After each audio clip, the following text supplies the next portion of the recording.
and gentlemen, distinguished guests and dear professor and student from NTHU, good afternoon. Welcome to the event of keynote speech by Mrs. Tawakkol Karman, 2011 Nobel Peace Prize Laureate. We are honored to have you all here for this meaningful event. To officially begin today's event, we are deeply honored to have with us President Chung of National Tsing Hua University to come up to the stage and give us his opening remarks. Thank you.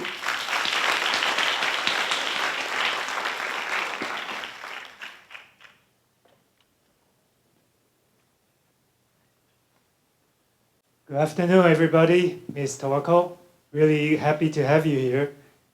I gave a lot of thought to what I would say this afternoon, and I've decided on the following.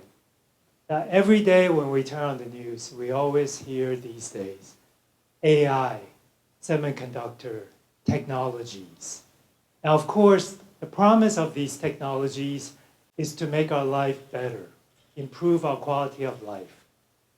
But what's more important than this advancement in technology, something much more fundamental, something that's perhaps more profound in determining whether or not if this technology can really live up to its expectation, I think that's human rights. Because without human rights, the most sacred, most fundamental protection of us as individuals, all these advancements will mean nothing. And it is with great pleasure that we welcome the Nobel Laureate, Tawakkol, to this campus to share with us her struggle, her courage to fight for the human rights of many, many people around the world. So because of this occasion, I did some homework. Try to be a good student. And I came across something she has written many years ago. And it's called, "In Your Steps, My Brave Little Girl." And it's basically a collection of private letters that she had shared with this young girl during very difficult time. And there's one story that really touched me, is when this little girl launched a small demonstration against her school principals, to protest against the change of a classroom teacher. Something that seems rather little, but very profound. And she wrote, "You realize that above all else, you are strong and courageous. These qualities have served you well over the years." And this is Tawakkol speaking. At an early age, I decided to stand up to injustice and political corruption, whatever the cost. And she went on to say, "No individual has the ability to replace the state or its institutions, even under a humanitarian banner. Likewise, no one has the ability to access all the needy. There's a difference between dreams and reality. But it's important for us to do our best and spare no effort when seeking to achieve our goals. In a short time, has been able to achieve many significant things." So with that, I think it really reflects the importance of human rights, fighting for one's rights, because human rights are not given. It is to be cherished, for it is very fragile. And here at National Tsing Hua University, our core values of diversity, inclusivity, reflects that. I think this is why we are so happy to have you join us, and we can't wait till you're sharing. Thank you so much. Thank you, President Gao, for inspiring words. You may kindly return to your seats. Now, let's welcome today our host, Professor Douglas Skonecki, Associate Dean of College of Humanities and Social Sciences, and Chair of the Department of Chinese Literature at National Tsing Hua University. Please give a warm round of applause to Professor Skonecki. Good afternoon, everyone. It's my honor today to be able to welcome Mrs. Tawakkol Karman to National Tsing Hua University. It's also my honor and my responsibility to give you a brief introduction of her accomplishments. Tawakkol Karman is a Yemeni journalist and human rights activist, and the first Arab woman to win the Nobel Peace Prize in 2011. Known as the Lady of the Arab Spring, she led peaceful protests for democracy and freedom of speech in Yemen. She founded Women Journalists Without Chains and the Peaceful Revolutionary Youth Council, and courageously endured both imprisonment and persecution. Mrs. Karman has promoted reconciliation between Shia and Sunni Muslims, counterterrorism, and fostered dialogue between Islam and other religions. She also serves on several international boards, including the Nobel Women's Initiative and Dawn, and runs the Tawakkol Karman Foundation, which supports education, healthcare, and poverty alleviation in Yemen. Please join me in giving a very warm NTHU welcome to Mrs. Tawakkol Karman.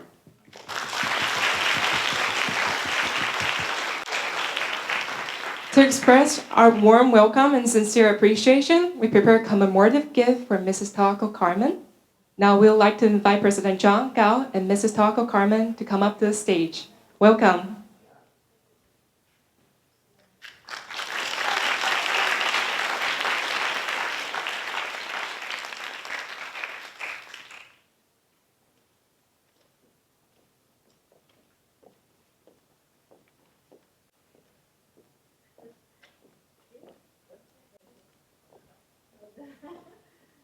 We are honored to have President Gao to present a commemorative gift, a beautiful seal scarf featuring the Chinese character Ching of National Tsing Hua University to Mrs. Tawakkol Karman as a token of our deep appreciation.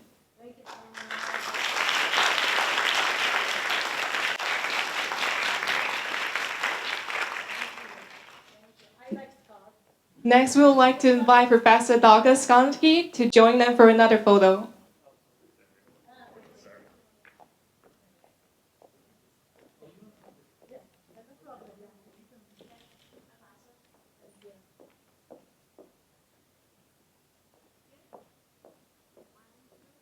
And we would also like to invite students from Washington High School to come up to the stage and join our president, Professor, and Mrs. Tawakkol Karman for another photo. Thank you.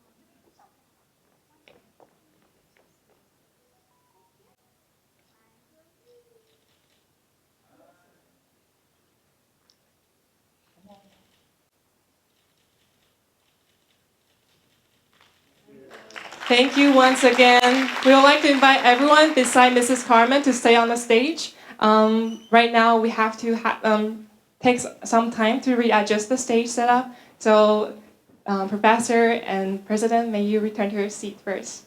And Mrs. Karman, can you stay on the stage for a little bit? Yes.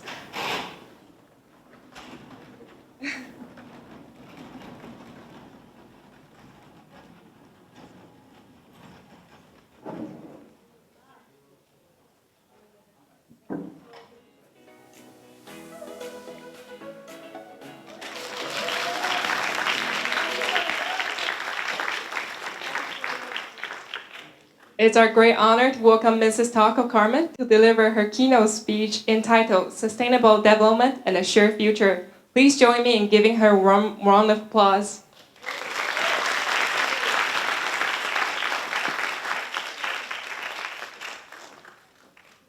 So much. You hear me? You're gone. I know. Do you hear me now? Hello? Yes. Thank you so much for being patient. Patience. So, Assalamu alaikum. Peace be upon all of you. Look, I will try with something very lovely. Zongging de Yonya. Henkang Schneck, Lai Dao, Taiwan.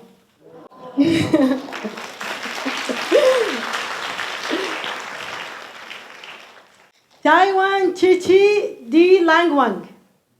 Chichi Dia Wen-Chang. Is it good? Did you understand anything?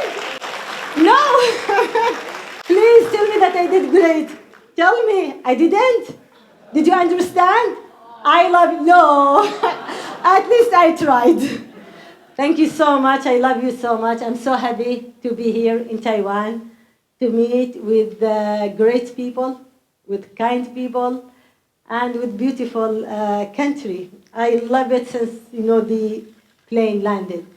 So it's my honor to stand before you today to speak about an issue that is no longer a theoretical concept or a political option. But it's a profound existential necessity, one that will define the fate of our world, sustainable development, and our shared future.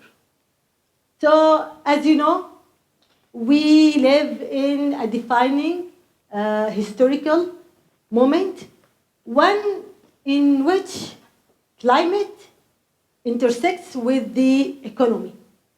Human security intersects with social justice. And all challenges converge to tell us clarity the future of humanity is no longer something we can postpone. It is a responsibility that we must assume today, now, and in every decision we make. So the past decades have taught us hard truth that a world driven solely by profit wastes its resources. A world that neglects the environment endangers its own survival.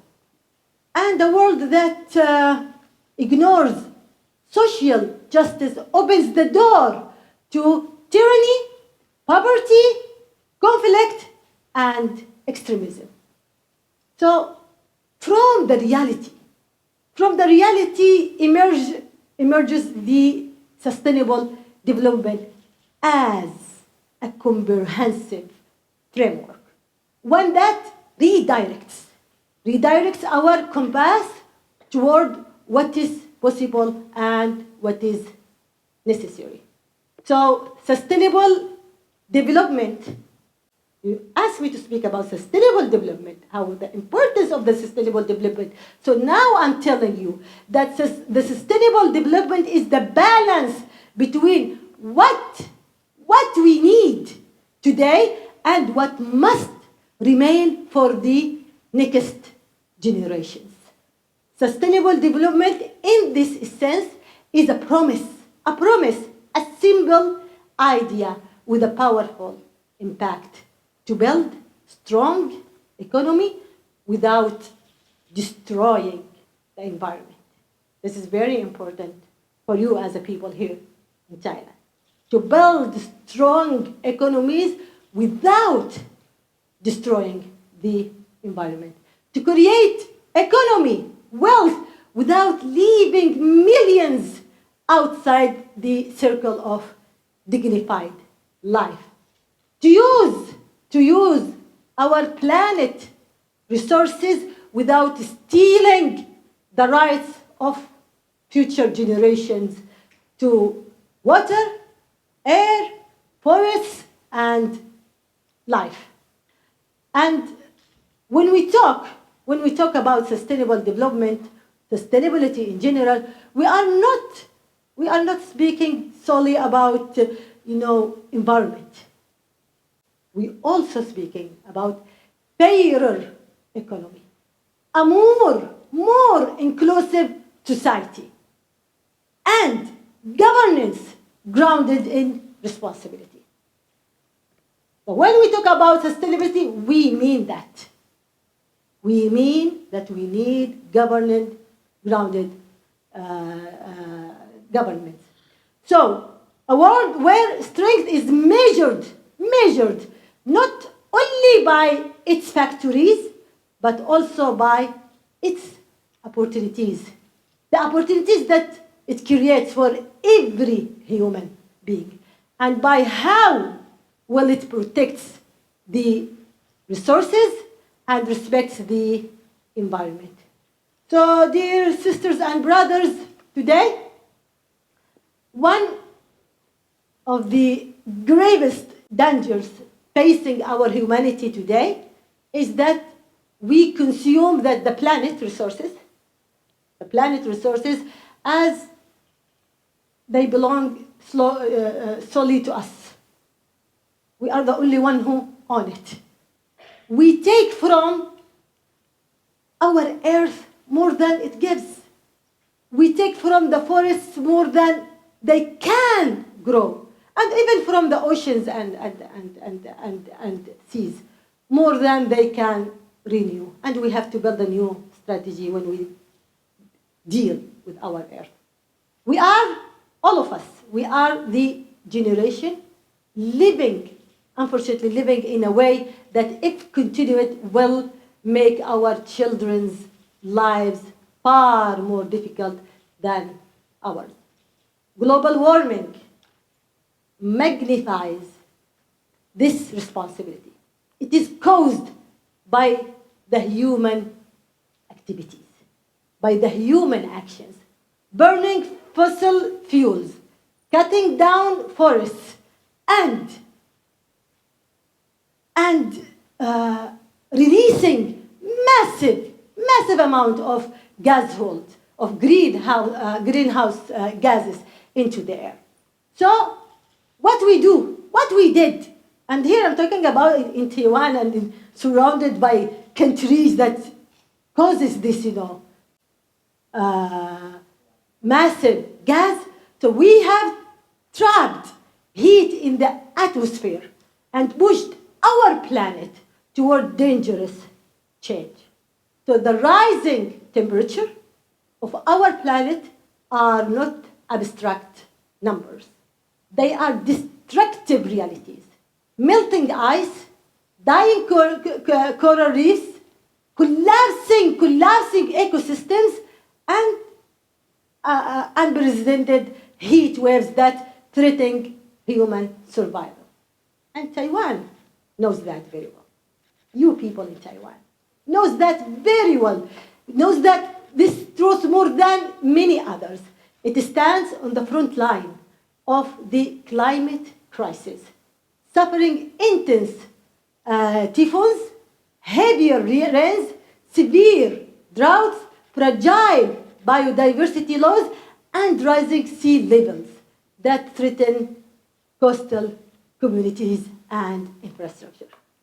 So this is why the transition to the renewable energy is not a luxury. It's not a luxury. It is Taiwan's and the world's strongest shield against global warming, and one of the humanity's most urgent tools to safeguard our shared future. So it's very important to work very hard to build and to make this policy for renewable energy to exist in Taiwan. It's very important, and this is your priority. So, talking about economic dimension, as we are now in a very important country that take care about economy and has a very well economic section. So we call them that economy has, to in the should be serve the humanity, shouldn't be dominated by those greed countries or by those greed superpower companies. That is very, very important. Powerful corporations and narrow interests where the value of nations is too often measured by the size of their markets rather than the dignity of their people. Sustainable development brings a very important, different message. The economy is not the end. The economy is not the end. It's a means to create a dignified life. An economy without justice is discrimination. An economy without ethics is exploitation. An economy without humanity is destruction. We need an ethical economy built on innovation that uplifts rather than crushes. Technology that serves humanity, not authoritarian regimes, not greed companies, that lead to accountable to society and the environment investment, that respect workers' rights, and markets that are not built on suffering of the poor. We need that when we talk about economy. Sustainable development redefine economic success. That not by what we or companies accumulate or countries accumulate, but also by what they contribute to the world. And investment in education and health is not a burden. It's not a burden. It is the foundation of any lasting development. So let's talk also. We talk about environment, we talk about economy, and now we will talk about social dimension, because this is the sustainable development. It has the main three dimensions. There is another dimension, but this is the main three. Social dimension. So, no development without justice. Development means that every human being lives in dignity. That the poor can rise, not remain trapped. That education is real. Education is real and of quality, not broken and long. That women are full partners, not victims, or not victims of violence and discrimination. That children are protected from war, from ignorance, from hunger. That every person has access to health care, to humane and capable of saving lives. That clean water and safe food are guaranteed rights, not privileges. That housing is decent, not overcrowded or unsafe. That jobs, and here I'm focusing on jobs, because you have a lot of exploitation from the greed international companies. That wages are just and workers are protected. That every community enjoys clean air, a healthy environment, and resilience against climate crisis. So true development is not only measured by the GDP, it is also measured by how much dignity, safety, opportunity, and hope people have in their daily life. Sustainable development, which is a very important golden goal or mission or dream, teach us that no justice without equality, no progress without rights, no stability without ending poverty, and no peace without accountability for oppressors. This is the sustainable development. Fighting poverty, empowering women, supporting education and health are not just humanitarian slogans. They are conditions for stability, prosperity, peace, and in general, sustainable development. So the four dimensions, I told you it's three, it's four dimensions. The fourth dimension, which is about peace. Peace itself. So dictatorships and war are the enemies of development. We cannot build a good and sustainable economy and sustainable development in a burning country. We can't reach to justice in a blundered one, nor a clean environment in a land filled with smoke and explosive. Look around us. Gaza, where schools, hospitals, and universities have been bombed and entire infrastructure erased. Yemen, my country, consumed by militia coup and war despite its vast potential. Sudan, where conflicts are erasing entire generations. Ukraine, where development crushed by the war and occupation. So we cannot speak about sustainable development without stopping tyrannies. Without stopping tyrannies, without ending occupation, without halting and stopping wars, without prosecuting war criminals, and building an international system that puts human being before interests. Democracy is very important. Very important. It's essential for sustainable development. Democracy is not a luxury. It is the condition for prosperity, security, and creativity. It has now become that environmental security, economic security, and social security are pillars of a single comprehensive security, one that cannot be separated. So if we want a safe world, we must to end inequality, protect resources, and expand the circles of justice and freedom. Sustainable development is everyone's responsibility.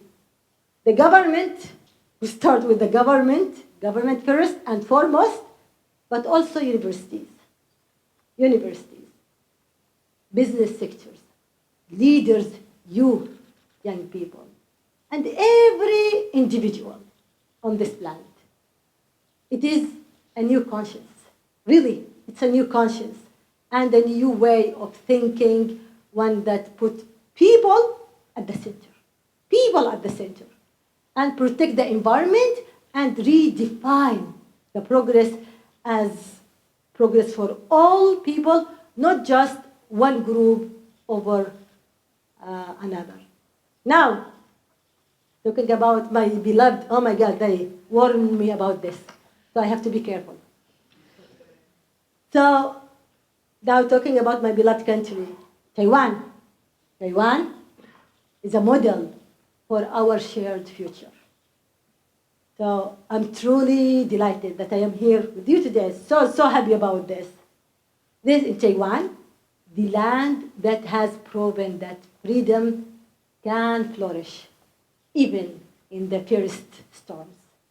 And that democracy can stand as a strong fortress in the face of any threat. Today, Taiwan stands at the center of sensitive global equation. It faces major challenges, yet at the same time offers an inspiring model to the world across many dimensions. The greatest treasure Taiwan possesses today is not only in its technology or its economy. Yes, that's true, but it's also in free human being. So for this reason, protecting Taiwan's democracy is essential and non-negotiable for safeguarding the future of its generation, especially amid the pressures around you and threats around you that seek to impose new realities and to undermine the will of people. So the escalating regional tension make Taiwan a true test of the international community. Will the world choose to stand with peace and international law or turn away? So it's clear, very clear, that Taiwan's security is a fundamental part of a global security. And any threats to it is a threat to regional and international security and stability. So again, Taiwan has made a remarkable stride in technological excellence, from semiconductor manufacturing to digital innovation, establishing itself as a vital heartbeat of the global economy. But this progress must be protected from cyber attacks, digital warfare, and attempts of political influence through the economic means. This island struggles with energy dependence, recurring water shortages, rising housing costs, and pressure on labor and social inclusion. These issues demand bold policies and open national dialogue. So Taiwan today is not merely a geographic territory, it is a human and moral cause. Taiwan is not just an island or successful economy. It is a global symbol of creativity, resilience, and the power of human will. So despite its small size, Taiwan carries, remember what I'm saying now, Taiwan carries a major environmental responsibility.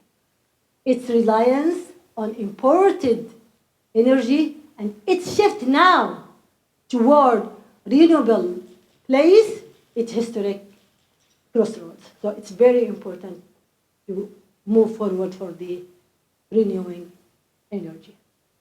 So Taiwan, I believe that Taiwan can become a regional leader in solar energy, offshore wind, energy storage, and green hydrogen. The world needs Taiwan's innovation here just as much as in technology, because this is sustainability. And sustainable development, as I said, is not luxury, it is necessity. And any delays pushes the planet closer to a climate catastrophe that will, hit the poor and vulnerable first, and of course, all the people of the world. So lastly, dear young people here in this great university, how can I, Tsing Hua. So my great friends, my great sons and daughters and brothers and sisters, you are the generation that should not wait for circumstances. You should create it. You possess tools that no previous generation ever had. Artificial intelligence, technology, global communication, entrepreneurship, awareness, and the most important thing, courage and knowledge. So with these tools, you can rebuild a more just and humane world. Your mission is not only, which is very important, to innovate, challenge, and break old models. That's very important. This is your mission, but also to stand firmly to justice, to stand firmly for justice and social justice, economic justice. You must confront the corruption that steals opportunities from the poor and destroys faith in institutions. And you must defend the rights of workers everywhere, especially those across Asia who are exploited by the international greedy companies that take advantage of low wages and weak protection. A world that builds its prosperity on the suffering of workers is a world that you must refuse. People in these countries, you must refuse. And replace with one rooted in dignity, fairness, and accountability. Your role to open new doors, to demand transparency from the powerful, to build development models based on action, not based on waiting from others. You have to lead the action. Do not wait for others to shape your future and to shape the future of your country and the world. The future will be written by your hands, by your creativity, by your courage, and your determination to build a better world. Thank you, Taiwan. Thank you, Tsing Hua University. Thank you all. Thank you, everyone. I love you so much. I don't know how can I say it, but Chichi, is it? Thank you so much. Thank you. Thank you, Mrs. Karman, for the inspiring and powerful speech. Please stay on stage for a little bit. We will now like to invite Professor Douglas Godeke to join Mrs. Karman at the front for interactive Q&A sessions with our faculty members and students.本场演讲的 Q&A 提问将使用 Slido 平台进行，请各位与会者扫描现场提供的 QR code 即可进入提问页面，提出您的问题或对其他问题进行按赞。The Q&A section for this lecture will be conducted via Slido. Please scan the QR code provided to access a platform where you can submit your questions and upvote those from other participants. Okay. Mrs. Karman, let me be the first to congratulate you and thank you for such a powerful and thought-provoking talk that emphasized the interrelationships between environmental sustainability, equitable economic development, social justice, peace, and lastly, the importance of democracy. And at the very end, your call to action for the next generation was very stimulating and thought-provoking. The question and answer session is going to take place via an app, so called Slido. And audience members will be able to submit their questions to the app, and our staff here will sort through the questions and present them to us. But because that will take a little time, we prepared a couple of questions in advance that we'd like to begin with. Okay. The first question is, if you were to say one thing to young women in Taiwan or East Asia who care about social issues but have not yet taken large-scale action, what would that message be? And where should they begin? Be brave and be responsible. And always consider yourself as a savior. As you save your children from any fears around them, from hunger, as you struggle for them, you should also think about your country and the people, other people, as your children. So as you want to, as she said, be women who care about social issues. So if you care about social issues, you have to be brave. You have to be in the front line, and you have to be honest. And you have to work with all people without any kind of discrimination. Be their voices. Let them trust you as their model, as their idol. This is your position as a woman who should play, who should save her nation, her country, and the world. So I trust on every woman who really want to play a good role in the social work. But even if you don't want to play in the social atmosphere, in the public events or public affairs, you should play it in your house with your children, with your family, helping them, nurturing them to be leader, to save this country and other countries from corruption, from injustice, from tyrannies, from discrimination, to be superpower in everything. Let them be excellent. You have to be excellent in everything. So, as I said, be the savior, be the leader. Thank you. Let's go to the next question. Peace and democracy are prerequisites for sustainable development. But why is it democratic countries are moving towards authoritarianism and extremism? Oh my God. That's a very important question.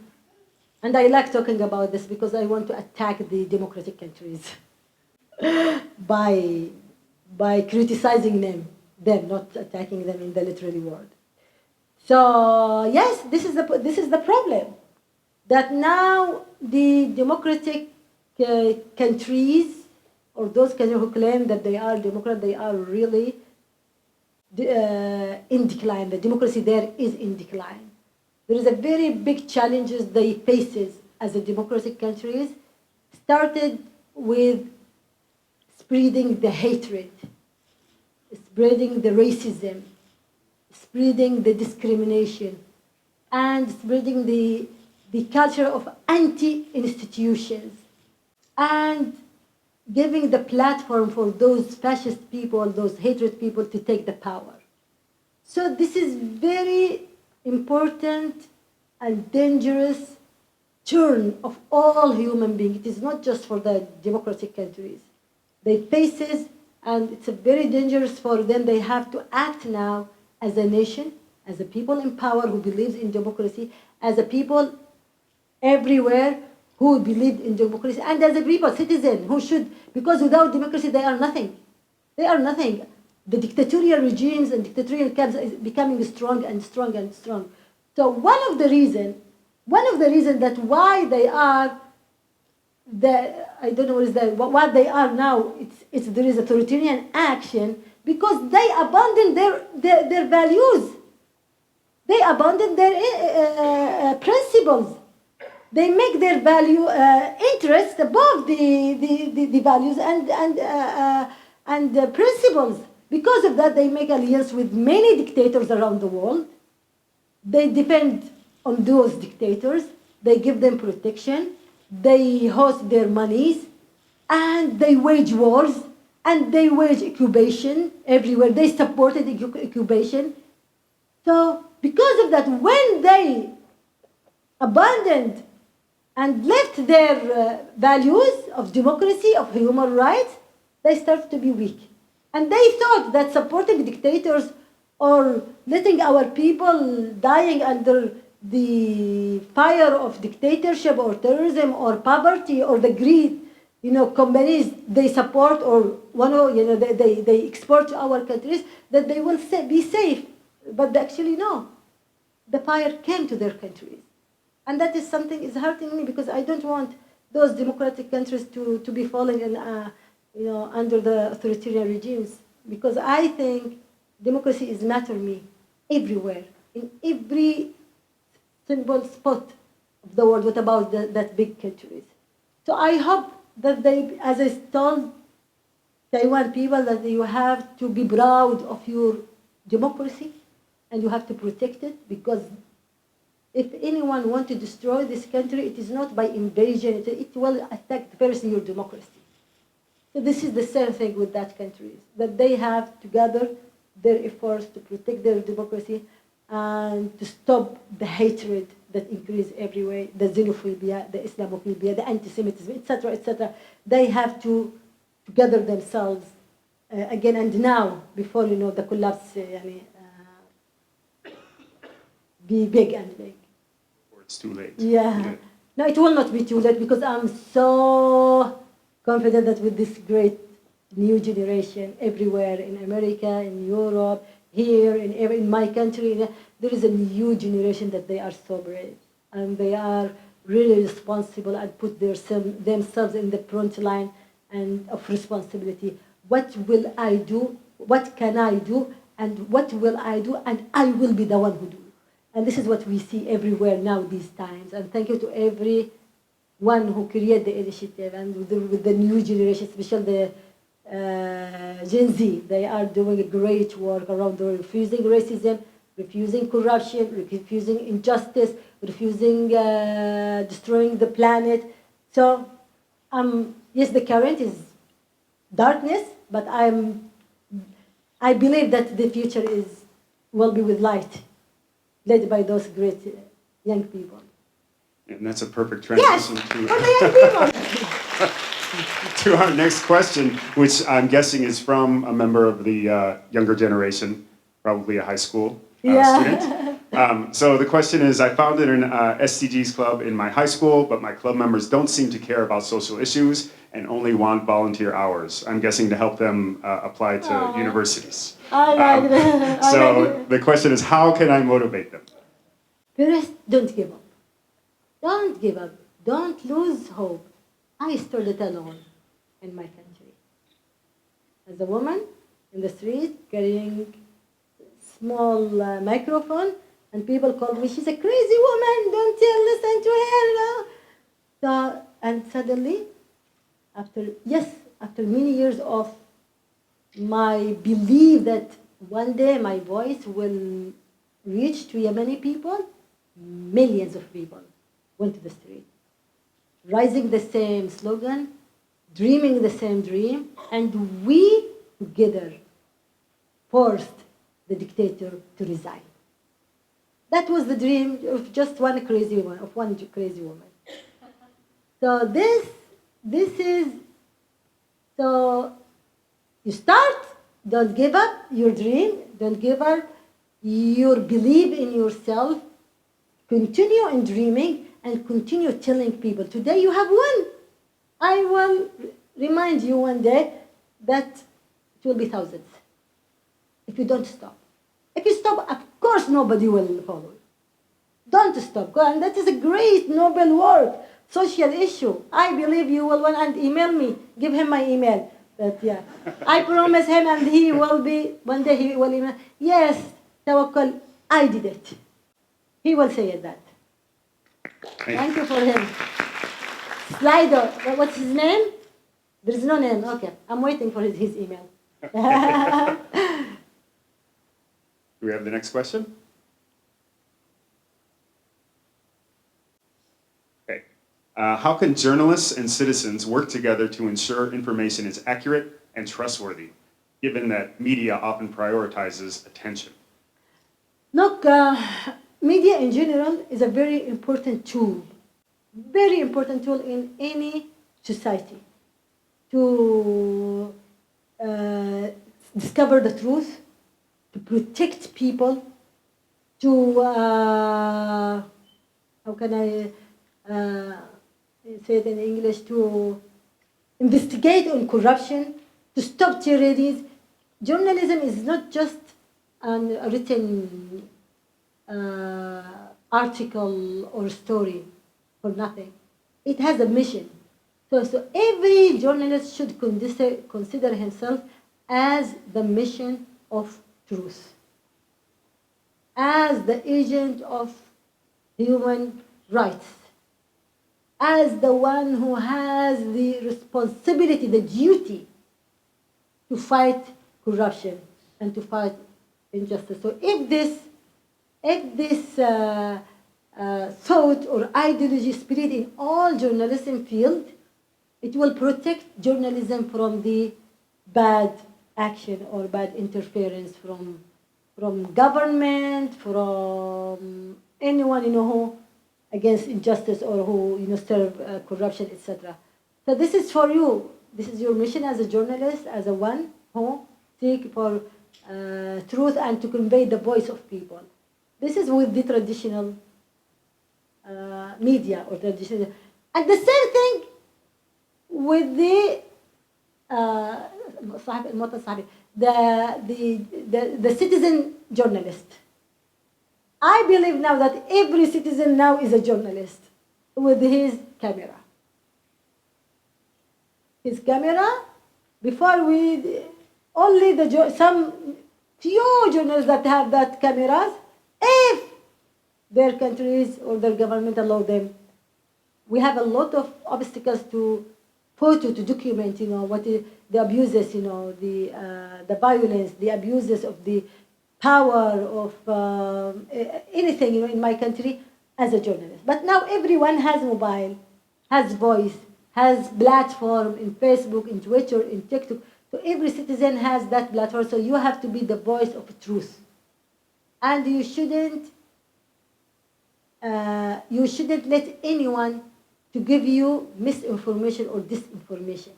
You should be so critical on the information that you read. You should search and search and search for the truth. And you should be brave, especially with those now who uses TikTok platforms, Facebook, YouTube, all others.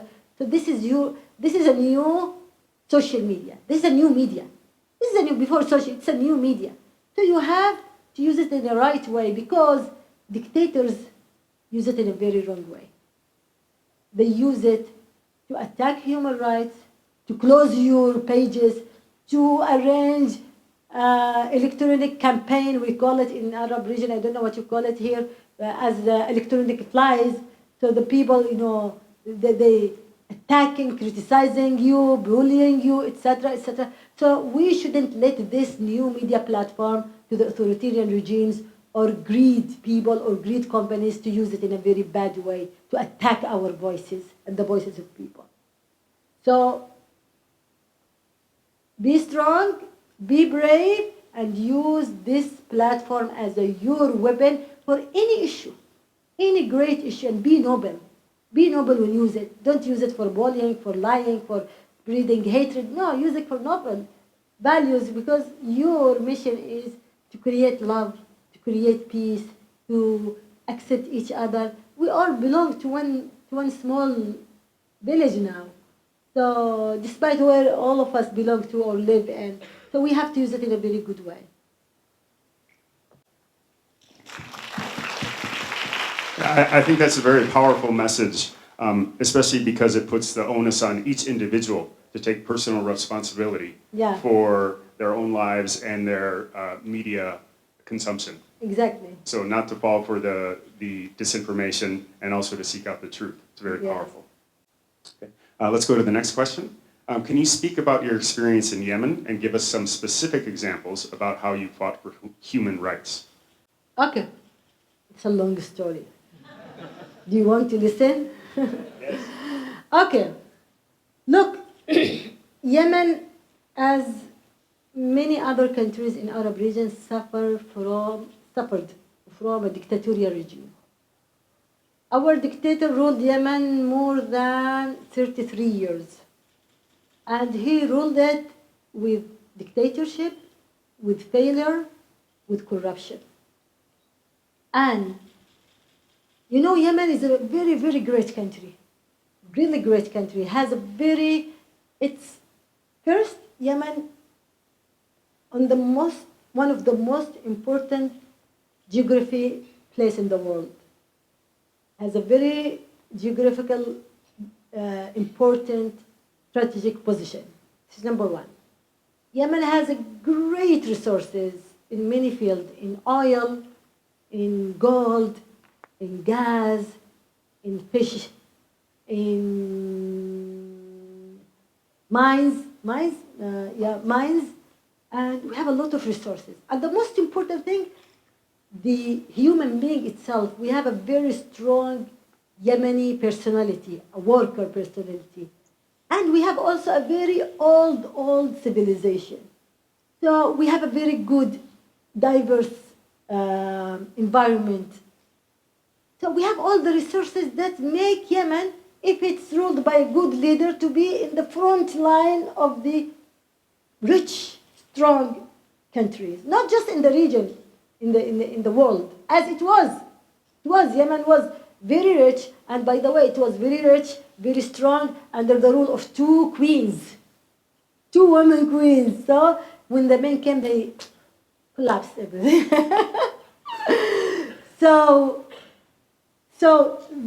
This is Yemen.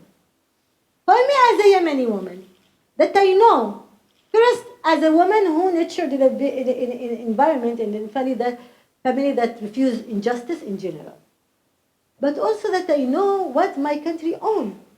I refuse that my country to continue in poverty, in war, in terrorism. And if you ask before, what you know about Yemen, you know just Yemen as Osama bin Laden, as terrorist, as no, it is not. This is Yemen, not this. And this image was exported by the dictator himself. He wanted the international community, especially the Western, to be afraid from Yemen as a country.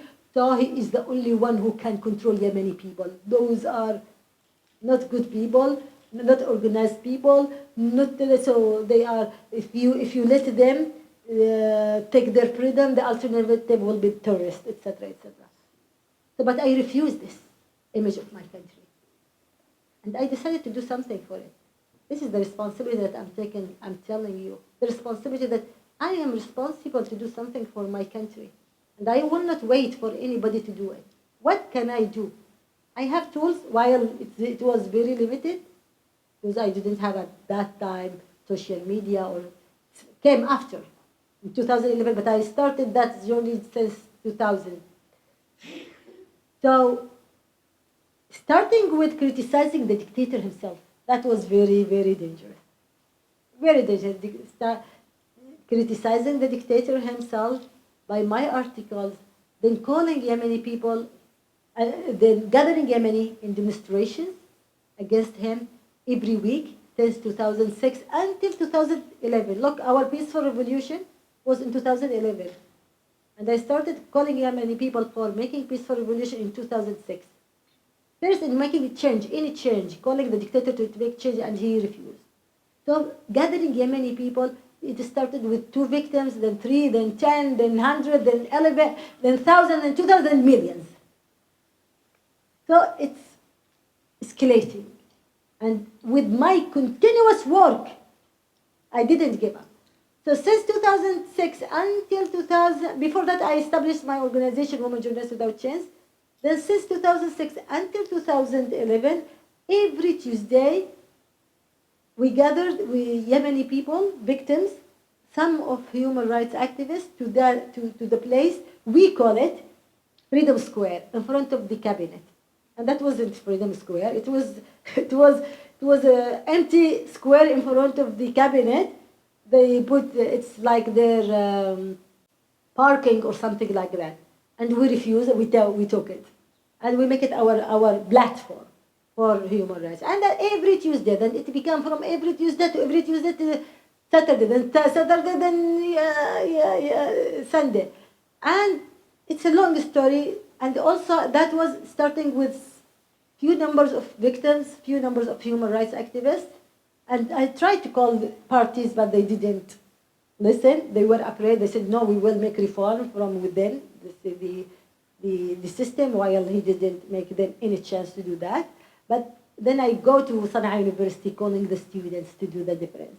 And when they respond to me, they will be with me. That will make the big difference.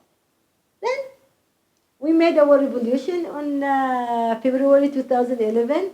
And since February 2011 until, and yes, before it, it's January, but they arrest me, there is details.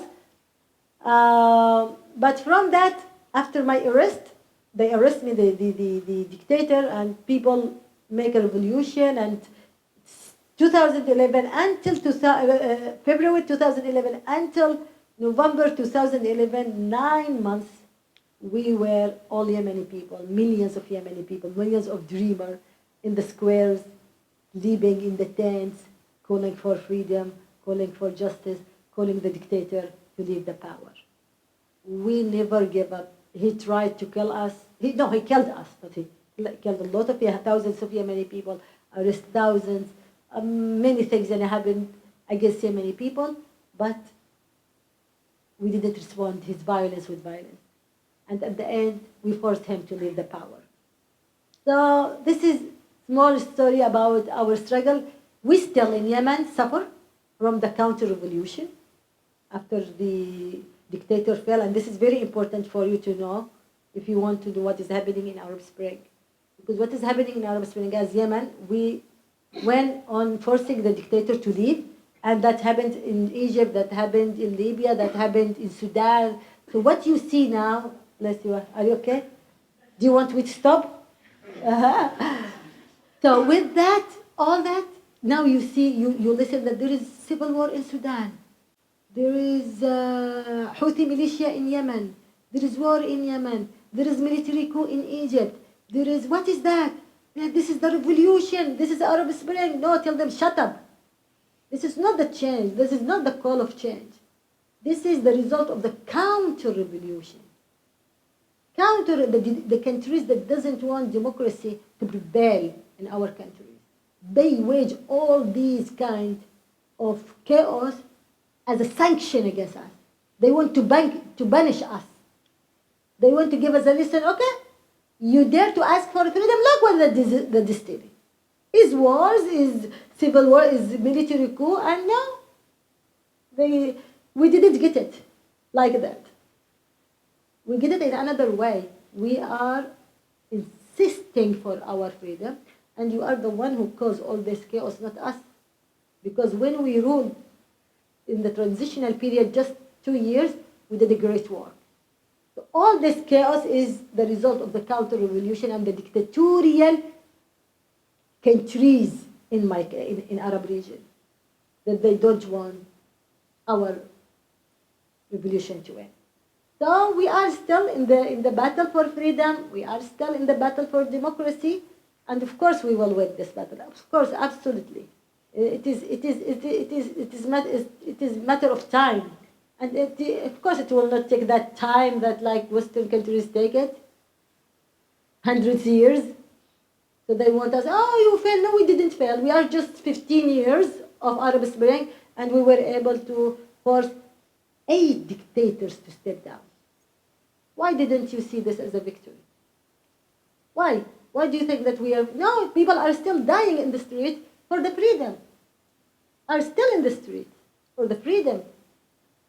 And we didn't give up, and we won in the first step, and we are in the, second step, which is facing the ugly counter-revolution. That is, by the way, supported also by some of the Western countries. That they think that their alliance with dictators is their interest, while they are wrong. They are really wrong. But in general, yeah, our battle is against every dictator around the world, not just in the dictator in our countries. Yeah. I think the next question is a nice follow-up to the answer that you just gave. It's what motivates you throughout this long process where you've obviously had ups and downs, you've had setbacks. What motivates you to keep going and keep pushing? 2 things. First, hope. Hope. Because my hope, it is not just something illusion. No. My hope is related to the second thing, which is knowledge. Because I know very well that the destiny of every nation who dare to scream for justice, for freedom, is the winning. This is. So I never lose my hope. I never lose my belief. This is also what motivates me. My belief in myself, in my people, in our will, to achieve the goals. And we have noble goals. What do we have? We will need freedom, dignity, democracy, and rule of law. That's it. Simple things. We deserve it. And we will achieve it. You agree or you don't agree, we will achieve it. How much the price that we will pay, we are ready for it. And this is the will of people to do, that will never broken. The only one who will broken is the dictatorial system. I know that those dictators, those terrorists are fragile. We are strong enough by our noble values, by our great strong determination, and we win. We will win. I know the history that yes, it may take a lot of cost, but at the end, you will win. What we are doing, we think we are trying to make the cost less than what we can. We don't want the cost to be very, very high. We are doing our best, but our alliance, they have to know that we will not give up. If they want to be with us in this great battle for freedom, democracy, and development, we welcome them. If they don't want, we will continue without them. The next question. I'm a student and a volunteer of Bhopal. I'm not sure what that stands for. Our president met you in Mexico in 2024. What do you believe are the most important contributions women offer to peace? Everywhere. Everywhere. Don't marginalize yourself and put yourself in one corner. And just, for example, I want just women's rights in some. No. Every woman should work in any field that she can work with it. And don't think that women rights only exclusive to women's rights. No. The society rights is women's rights. So, your society to be free society, to be democratic society, is women's rights. Your country to be free from injustice, from occupation, from dictatorship, is women's rights. Your fight for expression rights, for accountability, is women's rights. So don't put yourself in a very small corner that fight other member of the society. Think about men with you and lead them. Do you remember? Do you see me? Lead them. Lead the society for a great work and always put yourself in leadership. Lead. You are the leader. You should put yourself. And this is not just for women. I'm telling also for young people, women and men. Young people, you should prepare yourself to be the leader. You should prepare yourself to be the leader of your party, of your company, of your university. So I'm encouraging them to make a coup here. So we need this energy of the young people to be there, because with wisdom, and when you preparing yourself, you have to prepare it with noble values. Don't return the same mistakes, the same greedy, the same. No, you have to build your country, your company, your organization with ethic, with responsibility, with compassion. That is very important. So this is woman. You should be strong. You should be in the front line, and don't think that peace only to stop wars, which is very important. But peace not only means stopping wars. That is very important, but it's also stopping injustice and oppression. When you fight as a woman, as a man, against injustice and oppression, this is peace. When you fight poverty, this is peace. When you fight inequality, this is peace. So this is woman, in peace. Before we get to the next question, I'd like to ask a follow-up that I think maybe some of the younger people in the audience might be thinking about. For young people today, what would you say would be the most important leadership qualities that they should work towards? If they want to make a change, if they want to become a leader, what types of qualities do you think they should try to develop? Lead. First of all, as I said, you have to put yourself as a leader. You have to think that always when you have any question on the deterioration around you, you have to say, I am responsible to solve. I am responsible. Responsible by many, many means. Then you will discover your potential. Don't belittle your capability, your energy, your possibility. Don't underestimate your power. You have a very strong power that can change not just the current bad situation in your society or country or not, all over the world. So this is believe in yourself, dream big, and act. Act as a leader. Act as a people, uplift people with you. So when you look for solution, you will find many tools. If you are in the education field, you will have a solution and innovation. When you are working in health field, you will have. And with all of that, don't forget to either you are a doctor, teacher, lawyer, anything, engineer, journalist, artist, pilot, anything. You should take the most important thing, which is accountability. To be in your any bad policies that happened by your government or all around the world governments, we have to raise our voice. And now we have an international voice against those injustice around the world. So we can protest against bad policies in the US, in Yemen, in Europe, in any mechanism. Those people in power should be held accountable. We have to hold them accountable in any way, in any kind of tool. They have to be afraid from people. Those great corporation that works here in your countries, they should listen to another voice of letting them on exploitation.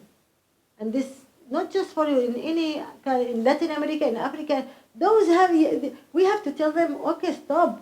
We need fairness, we need justice in our work field. We need, you have to raise your voices in this regard. They just came to our countries, steal our resources and grow their business, and they left to the people the pollution and the poverty. And this should stop.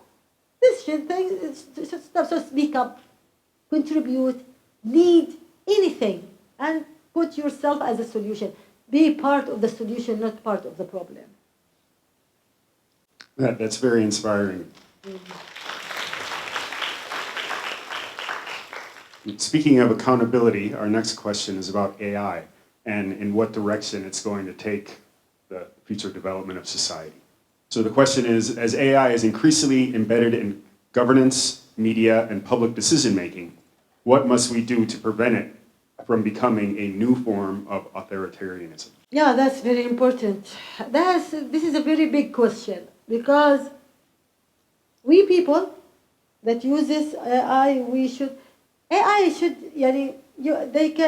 can use it in a good way or in a bad way. We as a people should work on it and use it in a very good way that improve us, improve our business, our communities, our world. That is the biggest gift.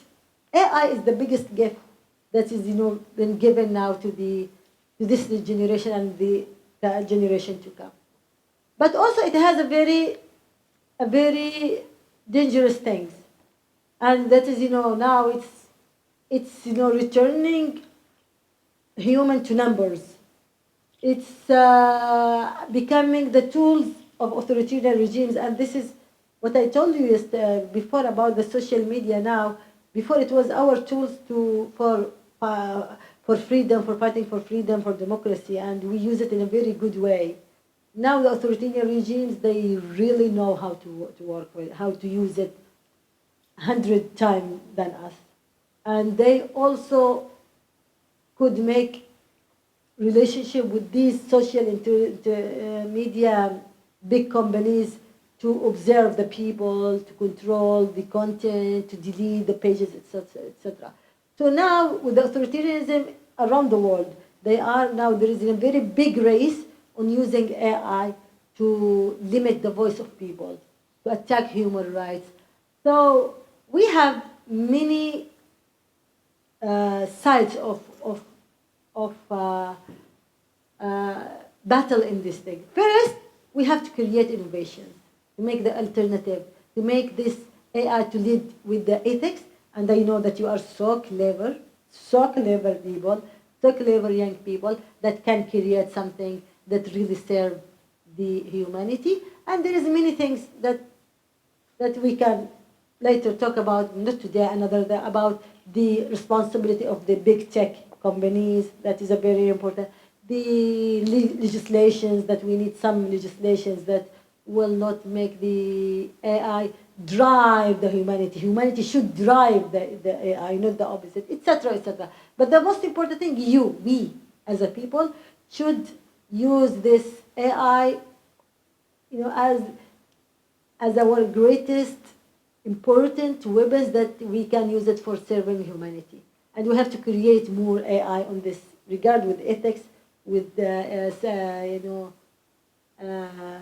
human conscience, not machine conscience. There is no conscience for the machine, by the way. Okay. Okay, let's go to the next question. Oh my God, how many questions this? It's a book. Well, I think we're close to running out of time, so this might be the last one. I'm traveling to Poland today. Okay, well, how about we make this the last question? Okay. Especially, I think it's a good way to end because it's about Taiwan. Okay. So the questioner says, thank you for reminding us about sustainable development and how it's a human rights issue. In what ways can Taiwan do better in addition to pursuing technological and economic growth? You are doing good. You are doing good for this thing. You are doing good. You have to teach us. I have to know from you. I have to know, inshallah, when I return to Yemen, I will have a lot of lessons from Taiwan as a model on this thing, because I want my country to have a real growth in technological and economic, like Taiwan, and maybe better. This is my dream big. So yes, I will learn a lot from Taiwan, but in general, as I told you, that it's very important that technological and economic growth to be sustainable. It's very important to lead to sustainable development, because economic growth, it's only economic growth, but we need sustainable economic growth. That when we use economy, when you grow with our business, that will lead to our prosperity, to our development, but also to save the rights, the economy, the growth, and the environment, the land for the coming generations. So you have to work with that. You have to improve yourself more and more, because now the world, especially the superpower countries, are in a racing in this field. If you didn't improve yourself, all your improvement will sit in one point. So you have to prepare yourself for this race, built it with ethics, with responsibility, and with protecting the land. It's very important when you use your technological machine, your factories, to save the environment from the pollution and from any action that destroy the bio and ecosystem of our land. That is a very big responsibility. And as I told you in my speech, that please give the model and lead. Let's Taiwan to be this, as it is a model of technology race. In this time, you have to do something for the environment, I think, and this is a call for government. You have to do something, and I congratulate you on your new policy for the adopting the renewable or the clean energy. If this implemented, that will be great. So push your government to make it real, not just a promise. Okay? Great. Thank you. I'd like everyone to give a big round of applause to thank Mrs. Karman again for not only an incredibly inspiring keynote address, but also for generously answering all of the questions that we had to offer today. Is it the last one? It's all. You said all. That's it. No, that's I the last answered one. all. That one I just asked. You said. Okay. So, thank you so please. much. Thank you. Thank you. Thank you. Thank you. Thank you. Thank you, Mrs. Karman, Professor Skonecki, for the wonderful discussion. At this remarkable moment, we would like to thank you. invite Bye. Mrs. Karman and Professor Douglas Skonecki to return to your seats and join President John Gao and our faculty members and our students for a group photograph.